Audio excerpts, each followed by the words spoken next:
Film horor terbaik 2021.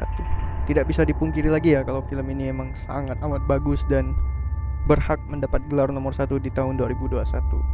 Tapi ini menurut aku sih. Jadi kalau kalian nggak setuju ya nggak apalah. Film ini adalah hasil kolaborasi dari sutradara Thailand Bajong Pisantanakun dan sutradara Korea Na Hong Jin. Film ini cukup unik karena genrenya menurut aku adalah psychological documentary horror ya. Jadi kayak dia horor psikologis gitu tapi dibungkus dengan gaya dokumenter. Jadi ya jarang sih ada film kayak gini. Film ini awalnya menceritakan tentang perdukunan dan pewarisan dewa secara turun temurun, ya si dewa Bayan itu. Tapi berakhir dengan dokumenter pengusiran setan dan semuanya mati di akhir. Spoiler alert. Jadi awalnya para tim dokumenter ini pergi ke sebuah wilayah di Isan, Thailand untuk mencari seorang dukun yang dirasuki oleh dewa.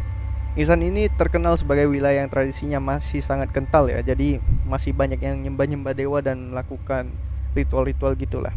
Masih kental lah tradisinya.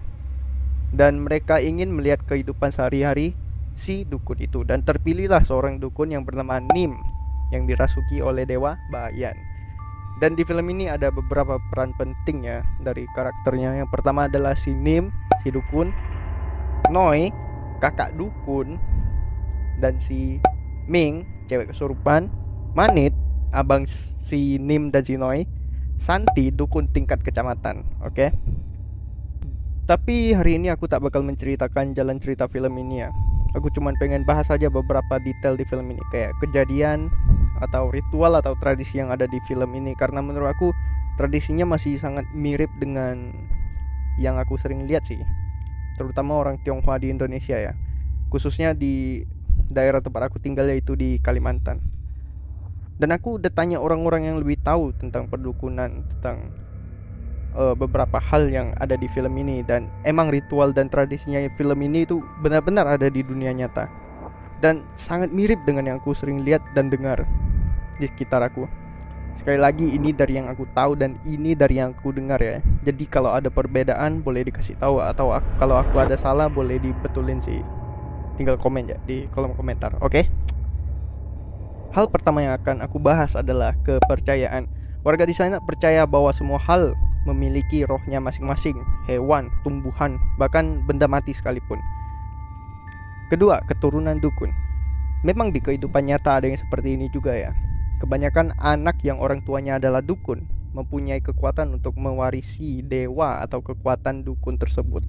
Tetapi bisa sih nggak diteruskan, dan efeknya juga nggak selebay di film ini sih. Paling perlindungan dewanya hilang, itu aja sih. Nomor 3, Noi dan Nim. Saat nenek mereka meninggal, nenek mereka ini adalah pewaris utama si dewa Bayan ini, kalau nggak salah ya. Dan bibi mereka lah yang mewarisi kekuatan dukun ini. Dan saat bibi mereka meninggal, karena bibinya nggak punya anak perempuan, yang terpilihlah si Noi ini. Kalau lupa, si Noi ini kakaknya si Nim ya. Tetapi Noi menolak dan malah pindah agama, pindah Kristen dia. Dan pada akhirnya yang jadi dukun adalah si Nim. Nomor 4, Rangsong atau The Medium. Rangsong ini adalah salah satu jenis dukun di Thailand. Rangsong adalah dukun yang dirasuki oleh dewa dan mempunyai kekuatan untuk meramal dan menyembuhkan. Kayak di Indonesia kan juga ada yang begituan kan. Di Pontianak sih sebutannya tatung, atau orang kayak bilangnya lokthong. Itu kayak dirasuki dewa gitulah. Ada juga yang cuman bisa meramal tetapi tidak dirasuki oleh dewa. Biasanya mereka meramal dengan melihat garis tangan atau wajah orang gitu sih. Nomor 5, tanda ingin dirasuki dewa atau leluhur. Kalau di film tanda-tandanya kan sangat mencolok ya, kayak sakit kepala lah, sakit-sakitan lah, menstruasi tak berhenti lah. Tapi kalau yang aku tahu, yang aku pernah lihat di dunia nyata ini ya, orang yang mau dirasuki itu cuman bertingkah aneh aja sih. Dan yang paling penting dia dapat mimpi. Udah itu aja. Dan aku kasih contohnya ya, kayak habis makan dia bakal ketok meja 3 kali. Pokoknya aneh kayak gitulah. Suka ngomong sendiri, kayak sifatnya berubah. Bahkan ada loh yang bisa langsung meramal gitu, tetapi jarang ya. Dan gak sampai menstruasi, gak berhenti-berhenti itulah. Mungkin di Thailand kayak gitu ya, cuman Kurang tahu juga sih, atau mungkin dilebaykan sama filmnya, kurang tahu juga. Tapi yang aku tahu tuh gejalanya emang dia bertingkah aneh aja sih. 6. Keluarga ayah Ming atau Willow Asatya atau si suaminya Noi. Dijelaskan di film kalau leluhur Willow ini melakukan banyak kejahatan dengan membunuh banyak orang di masa lalu, dan ada satu pria sekarat yang mengutuk keluarga Willow Asatya ini. Karena kutukan ini bisa dibilang keluarga Willow Asatya ini kena sial terus lah matinya. Kayak kakek Willow ini kan dirajam batu ya oleh teman kerjanya sampai meninggal. Ayahnya si Willow ini atau kakeknya si Ming ini juga pernah membakar sebuah pabrik untuk mendapatkan asuransi. Dan setelah ketahuan dia menipu gitu, dia bunuh diri. Lalu Willow juga meninggal karena kanker. Lalu anaknya juga si, siapa sih namanya? Mike ya. Itu kan mati gantung diri juga kan. Dan dari sini kita tahu kalau keluarga Willow ini banyak dosanya ya, dengan membunuh, membakar pabrik. Lalu kalian ingat kan kalau si Nim bilang semua benda punya roh. Dan jika pabrik itu kan besar ya, kalau dibakar kan pasti banyak yang mati lah, kayak tanaman, hewan juga pasti banyak yang mati kan. Jadi pasti banyak roh juga yang marah sama si ayah Willow ini atau kakeknya Ming ini, dan ikut mengutuk atau mengikuti keluarganya. Akhirnya keluarga ini disantet, gak tahu siapa, mungkin orang-orang yang dendam ya. Dan santet ini bisa dilihat di akhir film, kayak ada boneka ditusuk paku itu kan. Dan akhirnya semua kerabatnya meninggal. Jadi dari sini kalian tahu dosa keluarga ayah Ming, dan ini adalah penyebab si Ming kesurupan sampai parah gitu, sampai banyak sekali roh jahat yang merasuki dia tuh karena ini. 7. Ming yang kesurupan. Mungkin ini bakal agak panjang ya, karena aku bakal menjelaskan dari awal dia kesurupan sampai pada akhirnya lah. Dan aku bakal menjelaskan apa yang aku tahu tentang itu ya. Awalnya si Nim ini tahu Ming kesurupan karena Ming menyentuh badannya. Dia tuh kayak, yang apa sih tuh ya. Lalu dia mulai memperhatikan tingkahannya Ming kan. Awalnya sih biasa aja ya, kayak sikapnya yang berubah kayak anak-anak atau kayak bapak-bapak gitu. Lalu mengoleksi barang-barang aneh di kamarnya. Dan ada juga scene dimana Ming seperti menjawab orang, kayak hah gitu kan. Scene yang ini padahal kan gak ada yang manggil ya. Kita dengar gak ada yang manggil kan. Ini juga salah satu tanda kalau Ming ini sedang diikuti atau sedang ketempelan gitu. Lalu ibu si Ming, Noi, percaya kalau si Ming ini mau dirasuki Dewa Bayan, karena dia bilang gejalanya tuh sama kayak kita dulu atau apalah. Tetapi si Nim ini berpikir kalau lihat tuh me Bayan nih, lihat tuh lah Sabtu sie. Lalu tanpa berkonsultasi dengan Nim, si Noi ini, mamanya Ming ini, membawa Ming ke ritual penerimaan roh, kayak membuka batin gitu ya. Saat selesai melakukan ritual, si Ming ini malah makin parah kesurupannya dan kabur ke pabrik bekas kebakaran. Oke, kita stop dulu di sini ya. Gini, sebelum dirasuki dewa, dewa juga harus mengikuti atau menandai orang yang mau dirasuki dulu. Dan akhirnya akan dilakukan sebuah ritual yang dinamakan ritual penerimaan, untuk membuka batin orang itu supaya dewa bisa masuk ke tubuhnya.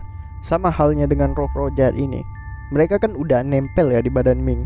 Dan bodohnya si Noi ini malah kayak membuka lebar pintu gitu loh untuk roh jahat ini masuk. Makanya si Nim ngamuk kan pas itu, dan si Ming ini juga bertingkah makin gampang ya. Karena ini juga si Ming ini susah buat disembuhin dan diusir roh-rohnya. Karena awalnya kan cuman si Nim kayak baca-bacain doa doang kan. Kalau doa sih mungkin agak susah lah buat mengusir roh. Logikanya gini ya, kalau ada maling masuk ke rumah kita lalu kita ngomong, "Hei maling, keluar dong, ngapain kau di dalam?" Mana mungkin malingnya mau keluar ya kan. Lalu bodohnya lagi si Ming ini juga gak percaya perdukunan ya. Dia malah ngolok-ngolok kan di awal pas di wawancara gitu. Lalu si Noi ini juga aneh ya. Dia kan udah agama Kristen gitu. Kalau tahu anaknya kesurupan ya bawa ke pendeta lah, ngapain kau bawa ke dukun bodoh. Oke, kita lanjutin ceritanya ya. Karena si Nim ini kurang kuat, dan pas si Ming ditemukan ini kesurupannya udah parah banget ya kan. Jadi dia bawa kawannya yang lebih sakti namanya Santi. Jadi Santi ini adalah dukun terkenal lah, kayak dia kuat, banyak pengikut juga gitu loh. Makanya aku bilang dia dukun tingkat kecamatan ya. Santi bilang kalau si Nim ini dirasuki banyak roh jahat. Mungkin ini orang-orang yang dibantai keluarga Willow ya, atau ayahnya Ming, dan roh-roh yang berasal dari pabrik yang dibakar oleh ayah Willow. Dan kalau roh-roh ini dipaksa keluar, bahkan merusak tubuh si Ming. Tetapi Nim dan Santi tetap collab ya untuk melakukan ritual pengusiran ini, karena kalau tidak diusir, maka si Ming bisa menjadi korban dan tumbal. Lalu nomor 8, banyak yang bilang ini kayak film zombie ya. Ini bukan film zombie. Orang-orang yang kerasukan ini iya emang mirip zombie sih, tapi lebih tepatnya itu roh anjing ya. Ingat kan kalau si Noi ini menjual daging anjing, jadi pasti banyak anjing yang meninggal kan. Dan semua makhluk di dunia ini memiliki roh kan, kata si Nim. Jadi pasti banyak juga roh anjing yang dendam dan mengikuti keluarga ini. Menurut aku sih kayak gitu ya, karena nggak dijelaskan juga sih di filmnya kenapa mereka kayak anjing gitu. Jadi aku mengambil konklusi kayak gitu sih. Nomor 9, kematian Nim. Nim diperlihatkan meninggal di rumahnya dan ditemukan oleh Noi. Lalu kenapa si Nim ini meninggal kayak gitu, tidur gitu kan? Pertama karena si dewa Bayan ini sudah tidak ada. Dan ada scene di film dimana Ming mimpi kalau dia didatangi oleh orang besar gitu, yang membawa kepala terpenggal yang mencoba ngomong sama dia kan. Itu adalah kepala dewa Bayan. Bisa dilihat juga patungnya yang kayak terpenggal gitu kan. Intinya si Nim ini meninggal karena kalah kuat lah sama roh jahatnya. Faktor yang lain adalah si Nim ini imannya digoyahkan sama si Noi anak kampung dengan tanya, "Misi konto Bayan mo?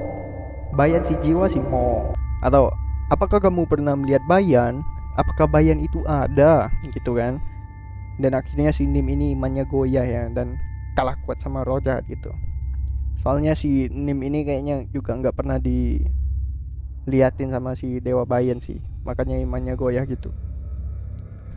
Dan aku juga pernah dengar sih soal dewa di kehidupan nyata gitu, kayak dewa kalau semakin banyak yang nyembah, maka dewa itu semakin kuat. Sebaliknya kalau gak ada yang percaya sama dewa itu bakal hilang atau melemah.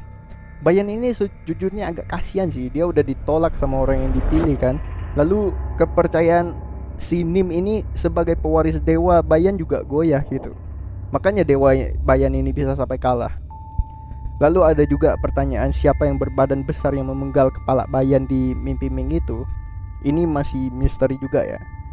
Di film kan nggak dijelaskan itu siapa kan. Kalau menurut aku sih itu adalah arwah-arwah jahat yang menyatu untuk menghabisi keluarga si Willow ini.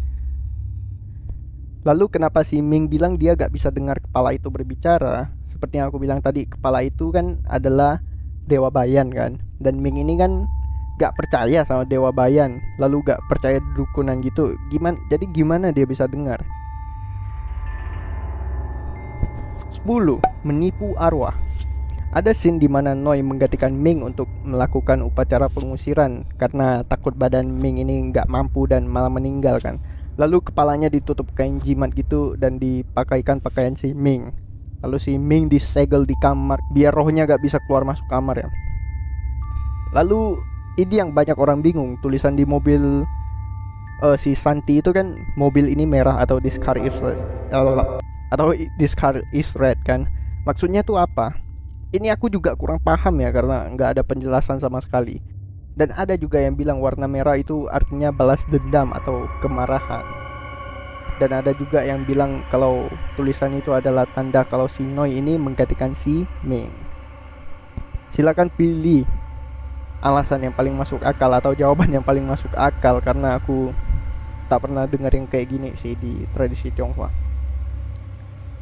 Lalu apakah emang bisa jika kita melakukan hal seperti ini, menipu arwah gitu ya?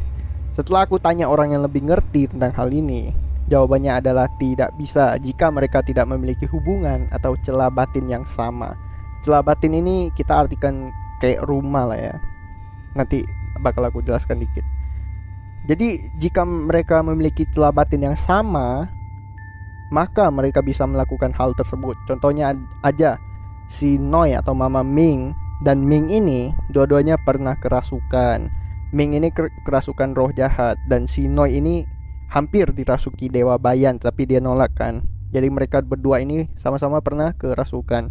Jadi celah batin mereka ini terbuka loh. Seperti yang Santi bilang, orang yang kerasukan itu seperti mobil tanpa kunci atau rumah tanpa pintu, jadi siapapun bisa masuk. Makanya menipu roh itu masih mungkin dan bisa dilakukan. Lalu nomor 11, dupa terbalik. Ada scene dimana Noi menancap dupa terbalik pada saat berdoa. Kalau kalian kayak gitu pas sembahyang, 100% kalian bakal ditempeleng ya, karena dianggap menghina. Mana ada orang nancap dupa kayak gitu, kan gak sopan ya. Intinya doa mereka gak tersampaikan dan akhirnya mereka ikut kerasukan. Lalu di tradisi Tionghoa itu, satu hyo atau dupa bisa diartikan sebagai esa atau satu-satunya. Jadi biasa dipakai buat berdoa kepada Tuhan. Masa selesai doa kepada Tuhan ditancap kayak gitu? 12. Apakah Ming masih hidup setelah akhir cerita? Menurut aku sih Ming gak bakal hidup sih. Soalnya tugas para roh jahat udah selesai kan. Kayak semua keluarganya udah terbantai gitu. Dan dendam mereka juga udah terbalaskan. Jadi para roh jahat ini bakal menghilang atau pergi dari tubuh Ming. Dan pastinya tubuh Ming gak bisa bertahan ya. Kayak yang terakhir kalian lihat kan emang udah kurus sekali ya. Jadi badannya udah sangat lemah dan pasti mati sih menurut aku. Kalau gak mati ya pasti dijebloskan ke penjara lah. Dia udah makan bayi, makan anjing, bunuh orang lagi. Gila apa. 13. Apakah Nim benar-benar dirasuki Dewa Bayan? Menurut aku sih iya, si Nim ini dirasuki Dewa Bayan ya. Tetapi kenapa dia bilang gak tahu dirasuki apa tidak? Karena yang aku bilang tadi, imannya tuh udah goyah sama si anak kampang Noi ya. Lalu kenapa aku bisa tahu dia kerasukan? Karena jujur kalau aku lihat si Nim ini juga lumayan sakti ya. Kayak dia tuh sensitif satu, lalu ngerti cara pengusiran dewa, lalu dia udah bantu nyembuhin orang, lalu dia pernah coba mengusir roh di tubuh Ming juga kan. Jadi menurut aku si Nim ini emang dirasuki dan lumayan sakti lah. Lalu nomor 14, apakah Noi dirasuki Dewa Bayan saat di akhir film? Menurut aku sih enggak ya. Karena Dewa Bayan kan seperti yang kita tahu udah mati ya, dikalahkan oleh roh jahat. Lalu ingat kan kalau si Ming ini pernah cosplay jadi Dewa Bayan pas di kamar itu loh. Dan mungkin si Noi ini juga nge-cosplay gitu jadi Dewa Bayan. Jadi itu hanyalah tipuan lah menurut aku. Nomor 15, Dewa. Beberapa hari ini aku scroll ya di internet untuk cari beberapa komentar atau pertanyaan gitu, dan ada satu pertanyaan yang cukup lucu sih. Pertanyaannya gini, kenapa Bayan yang mati? Kan yang kena santet si Ming, dan Ming gak percaya Bayan. Mama Ming juga menolak Bayan. Kok bisa Bayan yang mati? Kan udah jelas gitu, karena si Nim ini ingin membantu keluarganya, jadi otomatis Dewa Bayan juga ikut. Lalu kalau di tradisi Tionghoa itu, kalau kita menyembah satu dewa, dewa itu bukan cuman bakal jagain kita, tetapi orang-orang yang di dekat kita juga. Ya kira-kira gitulah jawabannya. Film terbaik tahun 2021. Kayak yang aku bilang, aku sangat suka ya film ini ya. Pertama karena aku ngerasa tuh vibesnya gila, ini vibesnya kayak Kalimantan sekali sih, kayak tempatnya, lalu jalan-jalannya emang sangat mirip cuy, sumpah. Lalu gambar filmnya ini kan sangat kelam ya, kayak diedit jadi agak gelap gitu, dan itu menambah keseraman film ini sih. Karena Thailand dan Indonesia ini kan juga sangat mirip ya kondisi geografisnya, jadi aku ngerasa film ini tuh sangat real gitu. Bodohnya aku nonton film ini sendirian lagi di bioskop, lalu cowok di sebelahku kayak ketakutan gitu, jadi aku nonton dia, lebih banyak nonton dia daripada nonton film. Ya udah 20-an menit ya saya ngebacot kayak gini ya. Semoga aja ini dapat menjawab pertanyaan-pertanyaan kalian kalau kalian masih kurang ngerti film ini. Dan kayaknya sampai di sini aja video ini. Bye.